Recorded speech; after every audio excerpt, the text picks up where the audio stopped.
In 2017, I was in Las Vegas at the Jason Aldean concert, the mass shooting. And that was the moment that shifted everything for me. Sitting there, you know, taking cover, I was with a friend of mine. And frankly, I just had this sense that this wasn't the life I was supposed to live. What I mean by that is, had I not made it out of there, and I contemplated that, like, if this ends here, like, super disappointed. An entrepreneur straight out of New York City, Michael Chernow. What's cracking?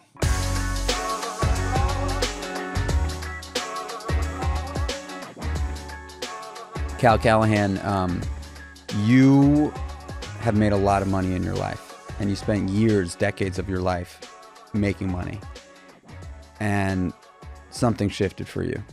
You've made a big change, and you're not in that pursuit necessarily anymore. And that could be because you've made enough money where you don't have to be in that pursuit.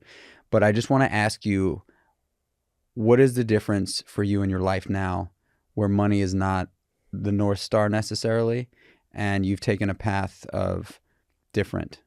And just one part of that question, I think, I don't know if you probably speak to anybody and say, well, what's the number where you're no longer in pursuit? And we always move the goalposts on that.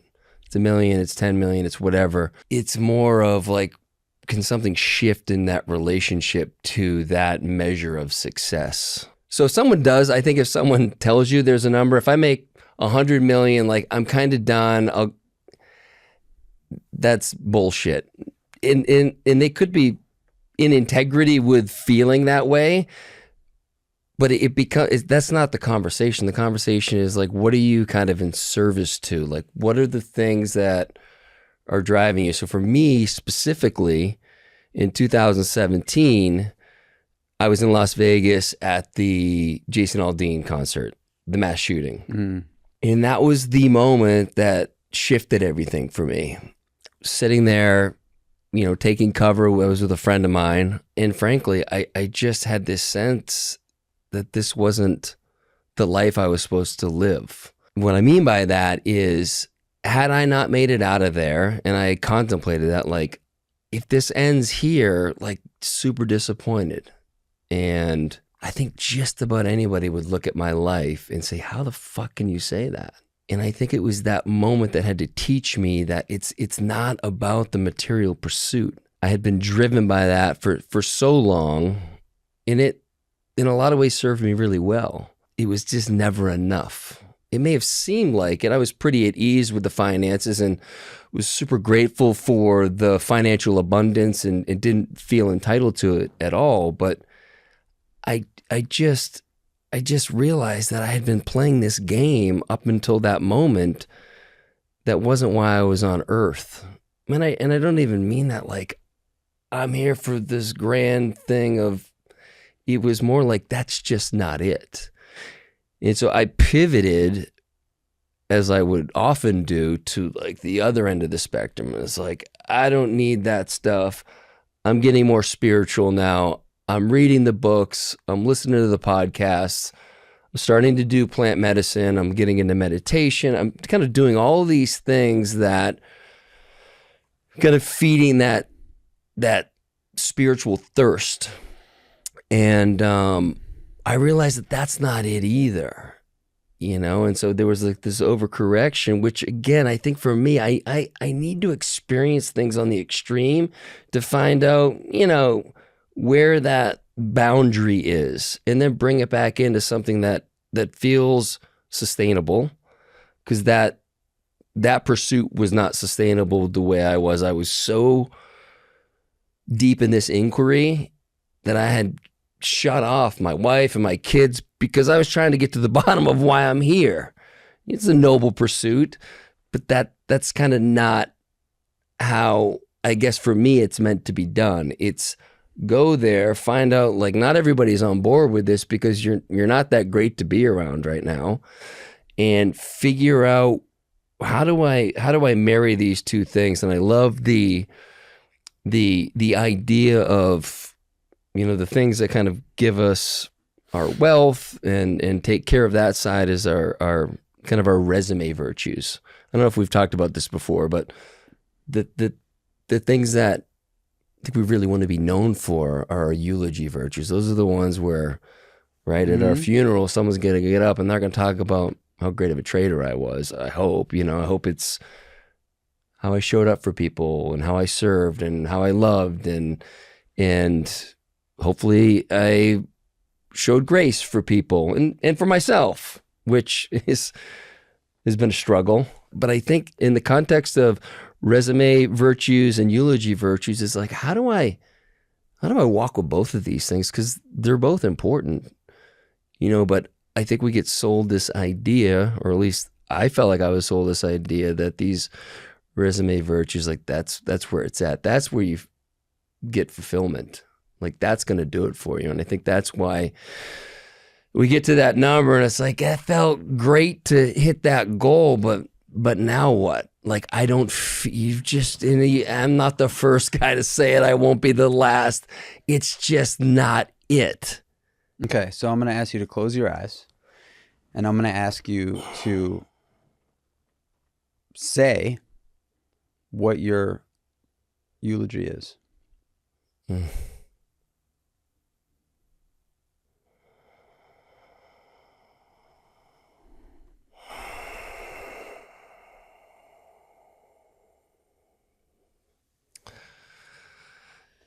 Today we share our love and admiration, respect for Cal, who accomplished a lot of things in life, things that he was proud of. But when you look at his 3 kids right now, you see the type of man he was. You see the relationship he's built with each of those kids and how he's allowed them to have their own journey while being there for them, supporting them, allowing them to have their fuck ups and celebrating that and celebrating the wins.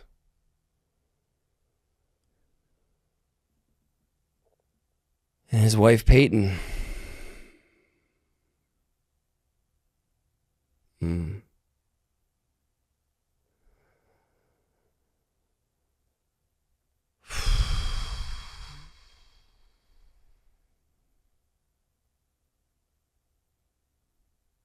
Could not have done it without her.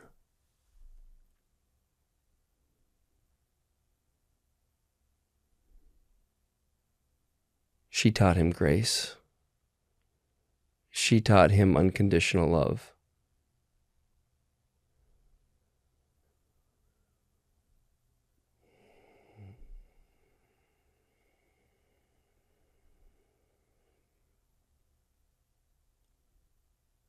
Oof. Kind of getting sidetracked. Just Threw a wild card at you, man. Yeah, because I keep going to Peyton. And I know this is not her eulogy.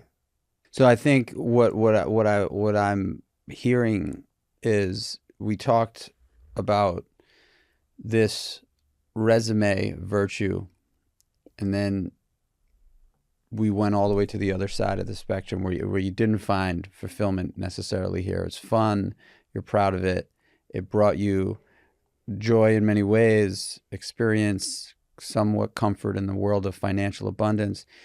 But you got to a point after an experience where you said, I want to throw that to the side and pause on that for a minute. Let me go explore this spiritual realm that I haven't really spent much time in, because I had this near-death experience that potentially could have ended my life here, and I didn't feel like this was enough for me to feel confident in being the last day of my life. So let me go explore this other thing. And you did, and you explored all those things, and you lifted up rocks, and you read the books, and you did the medicines, and you didn't feel the fulfillment necessarily over here either. And I'm here to tell you right now, in what you just did, you went right to your family. Mm-hmm. You went right to your family, period. And I know when I think about pure joy in my life, when I think about, now it's not perfect, but when I think about real fulfillment for me, it is 5:59 on a Tuesday when I walk back into my house after a day of work and I see my wife and my 2 kids sitting at the dinner table ready for me to sit down and have dinner. And I just know, I just felt it in you too, that like, it's not perfect. But I think it's safe to say for anybody listening, chasing material has its upside, but that cup that sits in the center of your chest is not going to spilleth over by those things. And going after the sort of esoteric and the experiential, experimental, spiritual side of things is also not necessarily where you're going to find it. If you think you're going to find it there, you might find a path there, right? I really do believe that great human beings build families, you know? And I just saw that right there, boom. Like right there, dude. I just saw it. And I think part of the Creatures of Habit podcast, obviously, you know, we talk about habits, rituals, and routines and things that human beings that have inspired me. I love to be able to sit down across from people like you because, you know, you've inspired the shit out of me, man. I love your podcast and just meeting you as a human being. Like, it's just been fun and there's a connection. And I just know that what it all boils down to is fucking love. That's it. It's love. And, you know, there's so many different versions of love, so many different seasons of love. But I do believe that a family unit is like what human beings were placed on this earth to create and bring fulfillment to each other's lives through. You know, I didn't think I was going to ask you to recite your eulogy, but it's a... I figured you didn't have that on the bingo card. I didn't have that on the menu, but I just want to clearly put a mirror to you here that, like, if that is something that you've been battling, trying to find that fulfillment, I'm just telling you, it's right there. It's right there. That's where it is. It just is. Well, thank you. And I feel that in the sense that, you know, we were talking before we started recording that it's I'd say just it's been a challenging year, funny enough, on the financial side. And it's mostly due to kind of poor planning, poor portfolio management. And so there's been a lack of liquidity for me. And no one, I don't care who you are, really loves to have a lack of liquidity, no matter if you've got 10 grand or you've got 10 billion, like you want to have that flexibility. And I felt somewhat handcuffed over the last year plus. And fortunately, like I feel like I've come through on the other side. Something has literally like become liquid. So, but quite recently I had that aha moment where I look at the relationship with my wife and my kids and I'm like, the money thing's going to sort itself out. Like, we're going to be fucking totally fine. Like, totally fine. But like, wow, like look at what we've created and look what we continue to work on. And it's, as you said, it's not always perfect. And, but there's a love, there's a trust in what, like, my kids will share with me, which feels like, what more do I want? Really, you know, and I even have developed a really close relationship with their friends because they know I'm not going to bullshit them. And I'm also going to fuck around with them too. Like, I'm a real guy, you know, but I also have boundaries and, you know, we'll adhere to that as best we can. But it's not often that I've been able to tap into that when I've felt some stress in different areas. And partly it's, you know, I'm 53 and for as long as I can remember, I've identified with the provider. And I've loved being able to provide for my family. And it's like when I can finally really feel that I've already done that, because there is this sense in me somewhere that I haven't quite done it enough yet. And that can be good if it, gets you out of bed in the morning and you need a little extra motivation, but it's not the truth. And I know that when I sink into that, and with that comes scarcity. And if you looked at, objectively, you're like, what are you talking about scarcity? But it's all relative, right? It's how did it feel a couple of years ago to how it feels right now? And it's not as fluid. But I've been through these cycles before, not one this long, and maybe not with as much on the line, but I didn't learn the lesson yet.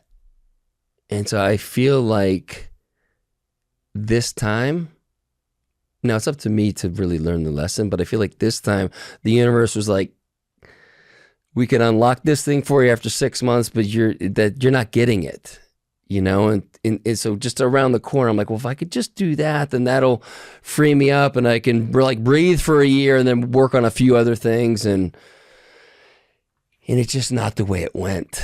What's just the lesson? Like, how much is the ego driving your needs and how much is the soul? And I belong to some great golf clubs and we're in these great communities, and I've been able to afford these different things. And it's like when the music stopped, it's like, well, these are all luxuries. And sure, I have great friends in these different areas, but I have great friends anyway. No matter where I'm at, I'm going to be fine. And so am I willing to let go of some of these things that are more like really nice things to have? Because if I could let go of those things, like we're not even having a conversation about financial abundance. It's like I'm like I'm good. Like technically wouldn't have to work, but still would. But I know when I'm living in that, kind of in that paradigm, that it can become fragile, and it's like I want to preserve it. And it wasn't until 9 months ago where I had that awareness through the help of a coach. And I'm like, can I let go of all these things? How will I be okay? And the answer is like, yeah, like when I really sat with that, the answer was yes. It's just a matter of some of those things are my family really loves. And so it's not just about me. Don't get me wrong. I tried to kind of ram that through, like and I would think up whatever the reasons were great for the family. And God bless Peyton. She was like, whatever you need to do, like, I'm good. You want to sell our place up in Idaho that we've been going to for 15 years every summer? Sure, if that's what you need to do. It's like, how does she have so much grace? And it's especially on my heart today because friends of ours who are similar age, been married a similar time, similar kids. Our friend, the wife, moved into our guest house today. Every relationship is different, but I see a lot of similarities in our relationship. And I just see how her heart is really broken right now.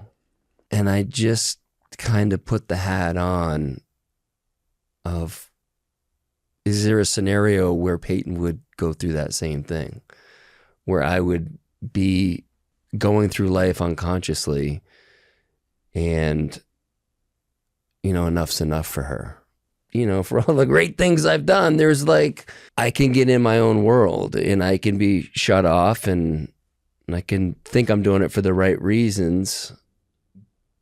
But I know there's some fear in there, somewhere within the relationship where I'm not giving fully of myself. Part of it's a vulnerability thing, and I'm working on that. I know that, for so long, I've we've been taught, be strong, right? And like, you're the rock, and, The Rock doesn't have financial problems, right? And so for me to share those things with her, she's my partner, like, was really difficult, because in a sense, like, that's a measuring stick for me. Like, I've been able to say yes to everything, every trip we want to do. And this past summer, I canceled our trip to Italy because it was going to cost too much. And that was like, may not sound like much to people, but for me, like, I didn't provide something as simple, as a trip to Italy. Like, what decisions have I made in the past that created this, kind of financial issue that, contributed to this? So I want to touch on something. I mean, if you're just listening to this podcast, you obviously can't see Cal if you don't know who Cal is. But if you are watching this podcast, you can obviously tell that Cal just shared his age. He's 53 years old. He's in better shape than most men, period, in general. Super handsome guy and very successful. And, that takes a certain type of mindset. That takes a certain type of ambition, and falls within a fraction of the 1% of the people on the population in the world to be the guy sitting across from me, period. I'm just going to say it. It's true. To be able to take care of yourself, have a family intact, whether it's perfect or not is, like, irrelevant. And to have put together just abundance in general. And so I question why, how, what propels you to just, can you point to something like early on in your life that you realized that you have the bandwidth to attack the way you do? It wasn't until much later that I kind of understood that I have an ability to gather resources and make stuff happen. And it just, in some ways it seems to fall into place, but we know that's just, you kind of create your own experience. Not everybody knows that. Well, so how did you figure that out? I was fortunate. My parents both worked, and I was, I had an older sister, but I was left to my own devices, for better or for worse. And I got into some shit and did a bunch of stuff that, kids, when they have some freedom, do. But my dad and mom were really hard workers. And so I saw that. And I knew that if I just worked really hard, my dad wasn't really going to fuck with me, because he could be tough. He could be a little physical at times, but he could also just be emotionally, just, you didn't love what he had to say. And so if I could just be kind of out of sight, out of mind, like getting good grades, playing sports, and they had a grocery store when I worked at the store, like, just fucking do what he does, like, just work really hard, I'd be good. And so while looking from, the outside in, you're like, well, it kind of didn't seem like there was a lot of tender love in the relationship with my dad. And there wasn't. He showed it how he knew how, and that was how to be a man. It was by this example. And I just kind of did that, and I had some success, and ended up going to a great college in Amherst College, and then I got a job, and I ended up being really good at trading, and I just kind of figured things out. There was a lot of self-reliance, and that has served me really well, and it's also been the thing that has been challenging for me later in life, because it manifests for me in not asking for my needs to be met, because I got it. It's not a conscious thought, but if you were to ask me what are my needs, right? Because my wife Peyton just wants to, what are your needs? I will serve your needs. That's what a partner does. I don't give her what the needs are, so how does she know how to serve? And so she's left guessing, and it's a real kind of blind spot for me that I'm still, I don't know if it's that I don't feel like I deserve to have those needs met by someone else, or that I've just felt like I've spent, or at least my idea is that I've taken care of my needs. for the most part. So it sounds like asking for help is not like, doesn't come naturally for you or easy. It doesn't. Fucking hate asking anyone for anything. You know, like Ron White, great friend. Play golf with him all the time. Come up to the Comedy Mothership whenever you want. Whenever I ask, like, I always feel weird asking him. He just got to put my name on a list. But it's still hard. And I don't know if it's because I felt taken advantage of at some point in my life, and I don't want to ever have someone feel like, you know, like I owe them something because I've, you know, tried to manipulate, which is just not how I do it. But it's still hard for me to ask for something as simple as that. What was the greatest moment of your life?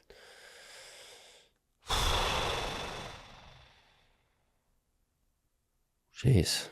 And before you answer, I would just ask you not to allow what you think you need to say to be the answer, Mm-hmm. and also not allow whatever influence kind of clicked in your head while you were thinking there for a minute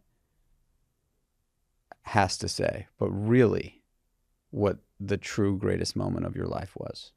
Yeah, I went through like a few things that would be like on the greatest hits, but I would say unequivocally it was in 2019. Peyton and I were at Burning Man, first and only time we've been.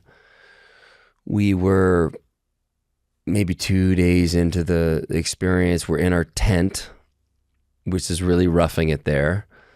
And I had a little bit of medicine. I had a little MDMA, so the heart was open. And we were laying down and she held my face. And it wasn't so much the words, but it was the way she looked at me. She's like, I appreciate all you've done, all the things we get to do, the house, it's like amazing. But if that all got taken away, if we had to sell everything and live with our family or like live in this tent, all I want is you. Like all I want is you. And it was the first time I ever felt that. And it's not because she wasn't showing that.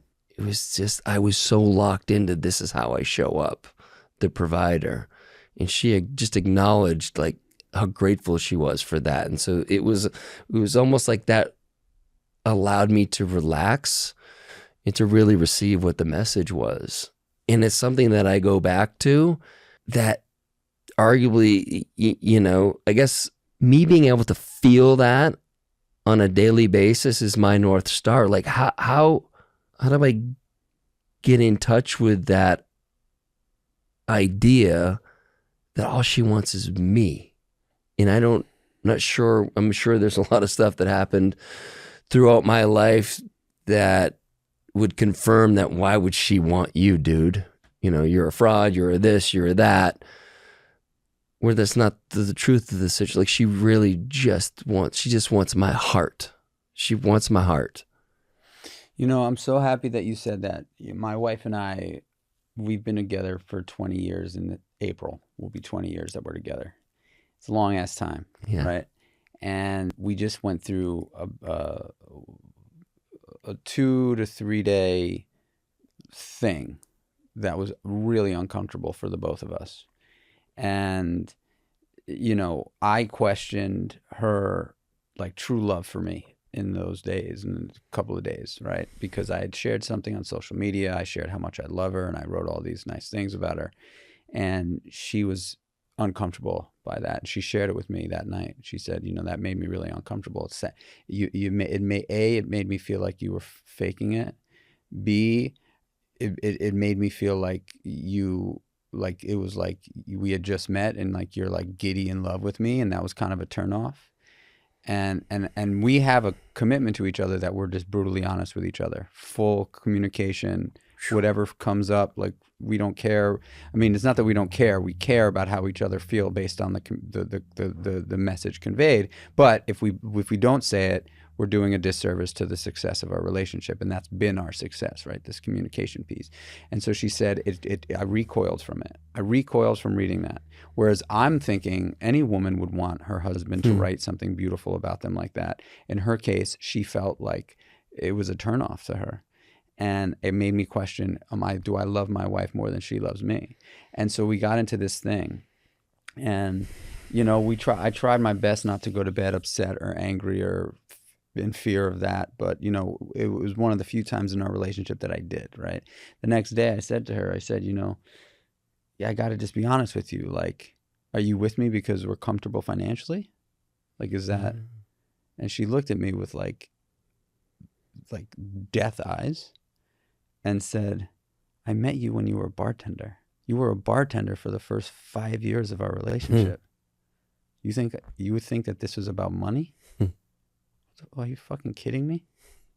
And I was just like, you know, and you know, so I think for guys like us, where the provider piece is like a big deal, it's hard to believe, especially, and I think also for people that attack life, it's hard to receive.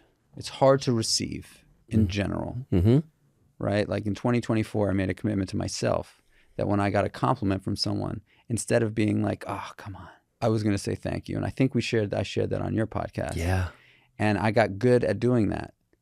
I got good at saying thank you. Great. And it's made a change for me where I'm actually, but like in that situation that happened the other day, you know, I was not able to, her saying that completely flipped the switch, because like I don't think that I was honing in on, oh gosh, you know, we're comfortable financially, so you know, like I never really thought that before. But when she brought up this thing where I thought, oh my gosh, I love my wife more than she loves me, like that is where, like that is how I can totally internalize and just go dark deep fast, you know. I'm just happy you said that, because making that the greatest moment of your life, you know, and I know that you're on the spot and I'm hitting you with questions on the spot because I kind of enjoy like the thought process, right? And trying to understand the way people think. By the way, I appreciate that, especially because I haven't thought about that moment in a while. And it was life-changing when it happened. And I'd carried that with me for a while. And then, like a lot of things, it can fall by the wayside. And I think just that with what I shared earlier with our friends, going through what they're going through, and trying to live a life of balance, this idea, well, it's a great reminder of, like I said, like what that, it's not my North Star right now, but like really what the North Star kind of needs to be for me. It's a reminder that I am lovable just as I am. And it's like the great kind of law of the universe, you know, of the creator, that you're worthy of love for just being you. And intellectually, that's kind of hard to believe. But the deeper I go into that inquiry, it does make sense to me. And so I just appreciate the reminder. Yeah, like Peyton has been so gracious. You know, when I've been closed off at times over the past year, she's not only given me space where in the past she might not have, but I think she's like really grown into this like seeing that I maybe can't articulate what I'm going through, but that it's not her. A lot of times she would just assume that she did something and that's why I'm closed off. And I'm getting better at sharing these things with her. But I think just the space and the grace that she's been able to give me has brought me a lot closer to her, and it's got me more opened up and is waking me up to when I can get in these patterns of like my world, you know, and how to be in my world when it's appropriate and not have it be kind of the majority of the time. So if we've learned in this podcast that the fulfillment is not in the material necessarily, and for you is not necessarily in the experiment or the exploration of like spiritual realm, do you think that you can put a finger on potentially what could be the fulfillment piece? You know, and I would just say with the kind of resume piece and seeking that type of validation, because there's an external validation that goes along with that. I always recommend people like don't take my word for it. Like, go do that thing. Do it enough until you maybe have a similar realization that most people get, that that's not the thing. And then you can cast it aside like I did, or you can understand that that's part of your journey as well, and it's important. It's part of, you know, I guess what we're here on earth to do. But like marrying those two, obviously, like I said earlier, there's a balance in that.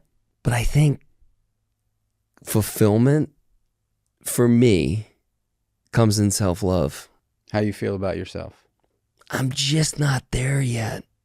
I just know that when I do finally feel that, because I can think it doesn't make it true, but like when I feel that I am perfect as I am, just like everyone else is, I think there's like real healing, and I think it just unlocks a lot for me. But it's just difficult for a number of reasons, I suppose. It's just. Can you walk us through your morning routine? It was actually something I wanted to ask you about, because I'm not a guy who gets up early. And there's the part of me that's like, oh, really... So happy you said that. I'm so happy you said that, man. Because I'm so happy you said that. Because I'm going to help you find this thing that you're searching for, dude. Mm-hmm. I'm so happy you just said that you don't wake up early in the morning. Yeah. I'm so happy, because that is, and I'm not going to tell you that waking up early in the morning is the key to life. Mm-hmm. But I am going to tell you that, oh God, it's so perfect how this planned out. And everybody that listens to this podcast regularly is all fucking laughing right now and like smiling, and, you know, because where I have found true love for myself, which is my number one, right? Because I can only show up with the amount of love that I have for myself to be able to express that to others. Because if I don't, I'm so caught up and consumed in the hate or the pain that I have for myself that it blocks me from being able to exude the love externally. Yeah. If I don't fill up here, if I fill up to my belly button, then you only get me from the waist down. Mm-hmm. And that's not like, I mean, you know, in some cases that could be good. For me, it's not enough. But man, like having an hour and a half to 2 hours in the morning when the sun's down, the sun's not up yet, and you've got nothing stopping you from just going in on whatever it is you want to focus on. And by the way, that doesn't have to be prayer and meditation and breath work and fucking journaling and cold and hot and you know, it could be anything. But for me, the most consistent thing that I have sort of really stuck to and committed to, that has given me the strength, aka God, in my life to push through any adversity that's come my way, is this self-love, self-care practice in the morning. And it changes, man. It changes. But by 6:30, 6:45, I walk back into my house and my wife and kids are just getting up, and I am like bulletproof and ready to be the guy that they want me to be. You know what I mean? And the guy that I know I am supposed to be. Because when I don't do that shit, I am like so caught up in self. I'm so caught up in myself because I'm just kicking myself in the ass for not doing those things and not expressing like when you walk around with a lot of weight on your back, you have to take a moment to breathe and unload, right? Like, you know, if you worked out 7 days a week, 365 days a year, your muscles would never have a chance to grow because you're constantly breaking them down. And like, I just know that those morning hours for me have been monumental in the game of self-love. So dude, I'm so happy you said that you don't do that in the morning, because I've just learned that, you know, and really it kind of struck me about 5 or 6 years ago. I was listening to Eckhart Tolle's The Power of Now. Sure. And I always listen to an audiobook as I go to bed at night. Like, that's just kind of the way I just drift off to sleep, right? And typically, if there's something really profound in that time, that 15 minutes or whatever it is that I set my alarm, and I set the timer to, and I never make it to the 15. I'm typically out in 3-4 minutes. But if there's something profound in that moment, it sticks with me forever. And one line that he said in that book is, everything happens now. Everything happens now. In life, everything that happens right now. And if you're not available for it, you miss it. It's gone. You cannot, and no one's ever been able to get it back. Everything happens now. It doesn't happen yesterday. It's already happened. It doesn't happen tomorrow. It's happening now. You know, and so like, that for me was like a wait a second. So like, every day I have the ability to be present for the experience of life. And if I don't take the opportunity, because I'm so stressed out about what happened or what's going to happen, like, I just can't be there. I can't be there. And so that is really when I just turned up the volume on trying my best to just ground myself in the morning so that I could be more available for all the shit that happens in the moment. You know what I mean? Well, look, I mean, I love that you're drilling down there. I mean, you can imagine, obviously, in the past, I've had seasons where I've gotten up early. You know, and in fact, last spring, I wasn't sleeping much because there was so much like being created, kind of. I would find myself at 3 a.m, like in that theta state of half asleep, half awake, and just downloads coming in. And so generally I would just get up because I couldn't sleep, and I would be up for the rest of the day and wouldn't need anything, any stimulant. I was just on fire. And I had this like stretch. It was probably 6 weeks where I felt like I was on a drug. And I've had that like one other time in my life for a shorter period of time. And it's not that I'm trying to catch that again, but I don't know if that's helped me or like been a bit of a crutch for me. It's like, oh, when that inspiration comes, I'll start waking up early naturally. And like, you know, right now, granted, sometimes Peyton and I go to bed, you know, 10:30, 11. I'll be in bed till 7:30, 8 o'clock, you know, which for me, I love getting up and having a couple hours before anybody gets up. Like it is actually my favorite time. It's dark. Maybe I'm reading. Maybe I'm getting a little bit of work done. There's definitely stuff right now that I'm super interested in that I need to carve out time for, and it's hard, as you know. Once 8 hits, 8:30, maybe I'm bringing my daughter to school. Maybe I'm going to work out. Heaven forbid I'm going to play golf. It's like my day is gone. It's gone, because then I come home and it's like I'm not doing anything after when the kids get home from school.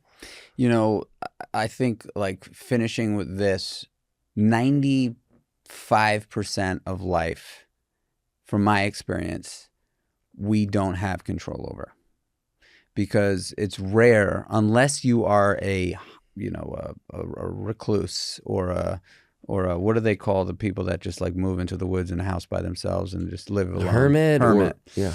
That you get to have just the control of how much alone time you get. So for me, the way I've kind of described it, and it's not because I'm a control freak, although maybe sometimes I would be considered that.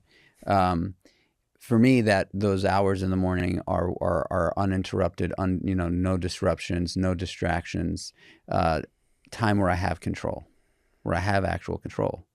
And, little spurts of control, complete control, meaning there's no animals, there's no humans, there's no nothing. I could shut my phone off if I want to, because no one is going to be emailing me at 5:15 in the morning. It's just not happening. I have control in those moments. And if I could start my day knowing that not only am I in control of everything that's happening, but I'm stacking these little wins that really fucking build armor for my day, I don't have to worry about the 95% that I don't have control over, because I've really grounded myself in these moments where I'm like intentionally being proactive, no reactivity. There's nothing that I'm reacting to. Like you walk out of this studio and you're going to be reacting. It's just like you got to watch for the car. The sun's coming out. It's a dark room. Like you're reacting. You're walking through life reacting and having to make decisions based on things that are coming your way. And in the morning, early, like there's nothing coming your way. There's nothing stepping into the periphery. It's like I am truly alone. I don't have any distractions, and I can do whatever the fuck I want to do to be with my soul and contribute to my soul. Because most of the other time, you are contributing to others, right? And providing in that way. And that's like, if that is all of life, it's very taxing. If that is all of life, if all of life is like, if you wake up, and I'm not saying this is you, but like if you wake up and it's immediately a rush. Yeah. If it's like you get up and like it's just a rush, you're just rushing. Because you're not rushing for yourself. You're not. Like if people are rushing, it's stressful and spiking cortisol, but you're not rushing for yourself. You're rushing for other things. Yeah. You know what I mean? You're moving quicker with anxiety for other things. And like it's beautiful to be able to wake up and not have an ounce of rush in your in that feeling. And I think that is magic. I think that is the magic. And I've got so much work to do. We all do constantly. Like I love your and you are like even hearing you on this, and you're so humble. You have a podcast called The Great Unlearn that everybody should listen to. But it's what you're saying is like I am all I want to do is continue to learn, right? Like I want to continue to learn. I am confident enough in myself to say that I don't know what I believe to be the keys or the answers. Like I constantly want to continue this journey of learning. And, for me, it's been very powerful to, like business is obviously an important part of my life. My fitness and my health is obviously an important part of my life. But I could honestly say that those early morning hours are like crucial to filling my cup. Crucial to filling my cup so that I can actually receive. I do. And it's, I have the benefit of a fairly open schedule. Besides the podcast, I've got a few other things that I do, but generally pretty open. And so in some ways I certainly have more bandwidth than you during the day, but what happens is I'll get that me time during the day where there's a lot more strings attached. I'm feeling a little bit conflicted. Should I be doing this right now, or should I, is there an opportunity to be with Peyton or one of the kids or something else that I'm missing? And I can see, and I just know from my own experience of being up a couple hours before everybody and just, I mean, talk about, they talk about making your bed and, having that sense of accomplishment. It's like the stuff that you can create and the work you can get done and the books you can like. And for me, that's when like my brain is kind of most fertile too. And so I feel like that's probably been one of the struggles lately is I've had a bit of inertia with like what's kind of next for me or what the next step is. And it seems pretty clear that I just haven't created enough space uninterrupted in the morning for me to be able to really explore that. So thank you for bringing that up. The moral, and this has got to be a part one of another podcast with Cal, because I think there's so much more I want to talk with you about. But I think the moral of this story is, being able to control the controllables is like is a bit of a mantra that I've kind of used in my life to whenever I'm deep in fear and feel like shit is going haywire. I get the opportunity to like say to myself, dude, the things that you're afraid of now is the things that you are facing, and the things that you are afraid of are a blessing in comparison to the things that you were afraid of 20 years ago when you were deep in addiction. The things that you're afraid of and the things that are coming down the pipe for you are a dream. They're a dream. They're a dream, dude. Like, just understand that, life is hard. You've put mountains in front of yourself. You've put massive mountains in front of yourself throughout the course of your life to climb. And they're scary as hell, and you've gotten through every motherfucking thing to date.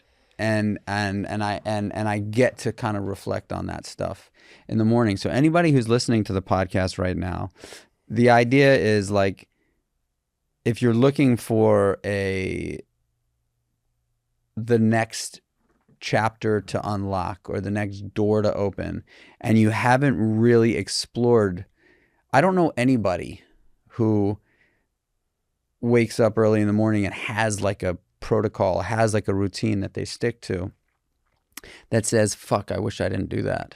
I wish that wasn't part of my life. That's a great point. No one's like, I wish I woke up at 8:30 every morning. Yeah. Like, I wish I didn't meditate, or I wish I didn't talk myself into the cold plunge this morning, or I wish I, God damn, I wish I didn't write that journal entry today, or fuck, those 10 pages that I read of that book, it's a useless waste of time. Yeah. Like, people roll their eyes too at me sometimes when I share about the things that I do in the morning, and they're like, oh God, like you're, one of those. And I'm like, yeah, you're damn right. I just am. And so clearly defined in this episode of the podcast that, like, if you're not doing it, I know you've done it, but if you're not doing it now, you're listening to this podcast, just do it for 30 days. Commit to 30 days. That's it. 30 days. I'm going to go to bed. And I think that the ticket here, the way to do it, people ask me like, oh, how do you just get up in the morning? Yeah. What's the 101 here? What's the starter kit? The go to bed alarm, not the wake up alarm. Yeah, that's right. The go to bed alarm. It's the go to bed alarm. It's the alarm at 9:30 at PM that shows up in your phone that you commit to, period. That's the ticket. That's the key. Honestly, it's the go to bed alarm, because you go to bed at 9:30, you are going to wake up at 5:30. Not many people are sleeping 9-10 hours.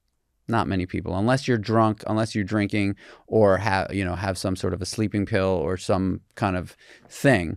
But if you go to bed at 9:30, getting up at 5:30 is just going to happen. I don't have a wake up alarm. Ever. You don't. That's never. Amazing. Yeah. I just don't. Because you go to bed at 9:30. Yeah. I go to bed at 9:30. And so the 9:30 alarm is so much more important than the 5:30 a.m. alarm.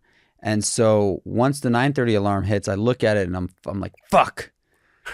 I just watch the end of the fucking Yellowstone episode. Yeah, how much like so 9:30 hits, like if you're like 10-minute grace period. Okay. I might start with 15. Baby steps. But I just think that it's powerful for people to hear, you know, that like there's so much to be done in those hours, man. It's that you said the self-love is something that you're lacking right now, and the best way to find it is in solitude, alone, in the most productive hours of your day, when your cortisol is through the roof and you've just gotten out of bed and the sun isn't even up yet and the birds are fucking chirping and it's a little bit chipper outside, and it's just like, boom, I can just walk through this thing, you know. And it doesn't have to be anything in particular. It could just be grabbing a cup of coffee and sitting down and writing out a couple of things, or sitting in silence and just lighting a candle, which is something that I love to do in the morning, right? Like I don't always have the exact same routine. And by the way, if I have an event at 11 that takes me out until 11:30 at night, I sleep until 6:37. I don't kill myself if I can't do it. I'm not going to sacrifice my health in getting 5 hours of sleep to get up at 5:15, because I'm going to be fucked anyway. So like there is grace, but like sitting in the morning, empty, quiet, you know, kitchen nook, breakfast nook, I light a candle and it's just amazing. You know what I love about that in particular is it's something I really connected to in early 2024, is this idea of showing up for ourselves. And that's what you're talking about. It's a version of self-love that, like, I'm going to commit to myself getting up early. And again, whatever you're doing, meditating, breath work, maybe you get a workout in, maybe you're just having coffee, maybe you're just hydrating, but you're saying, like, I'm worth it to commit. And maybe it's a little uncomfortable in the beginning because you're not used to waking up early, but goddamn it, you're like, I'm changing this narrative, and I'm not just going through, which is what I feel like I've been doing. And I think there's some benefit to going through a period of time when you just kind of let go of everything and then reset. Now I've had a pretty extended period, and it's perfect that I'm here today for you to remind me that this is part of my building back to that self-love, which I've felt at times. I've just never lived there. I think also the one other thing that's like maybe not as obvious, but like I've really sort of boiled it down to like these 3 C's, you know, commit, confidence, and courage, like these 3 C's that are like really important to in my life, right? Like I know that commitment is the hardest thing. It's the hardest one of the 3. But like I know the power of commitment, because ultimately commitment is what develops and breeds confidence.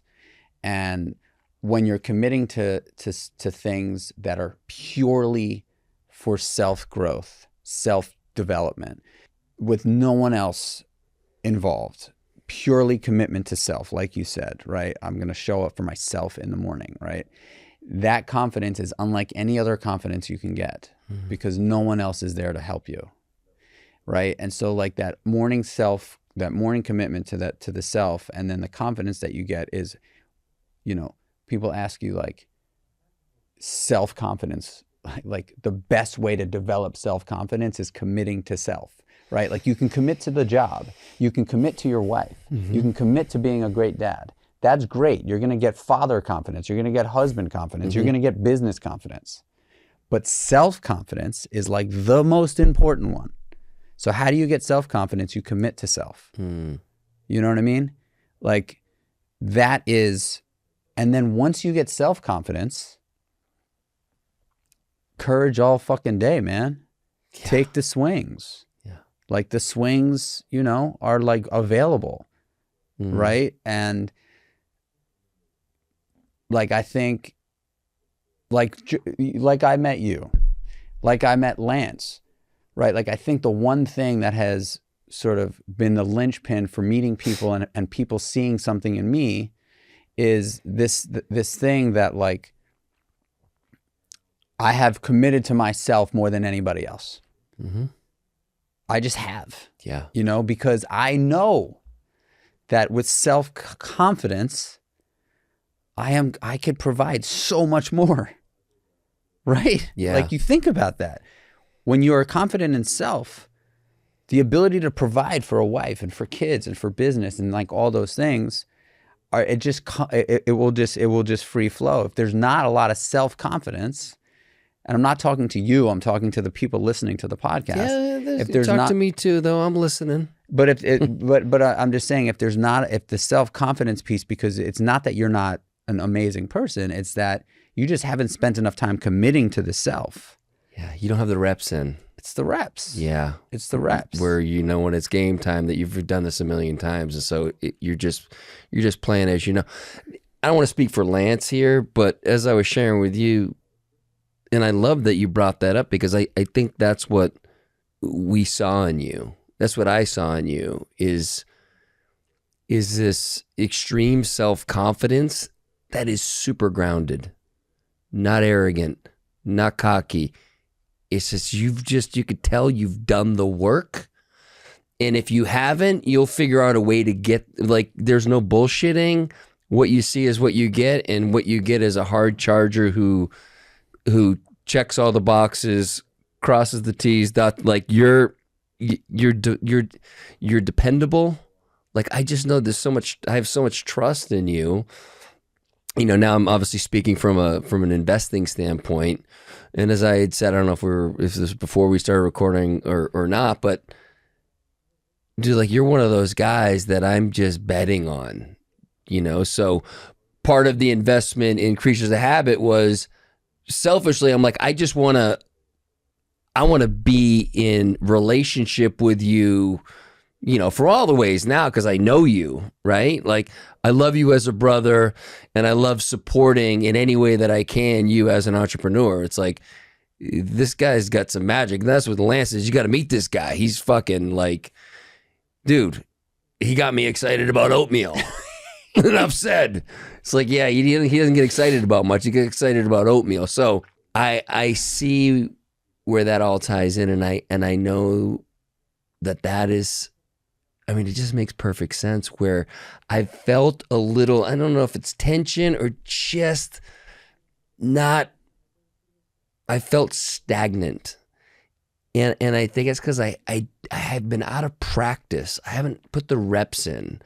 And so it's gaining that consistency again of showing up for me. And it's not just me working out at, you know, every day at noon in the gym. It's like, you know, that's important, but like, what can I push it a little further? Can I get to bed earlier, even though it's nice to kind of stay up and watch a show, or get to bed at 11 o'clock? Like, what am I really doing in those hours?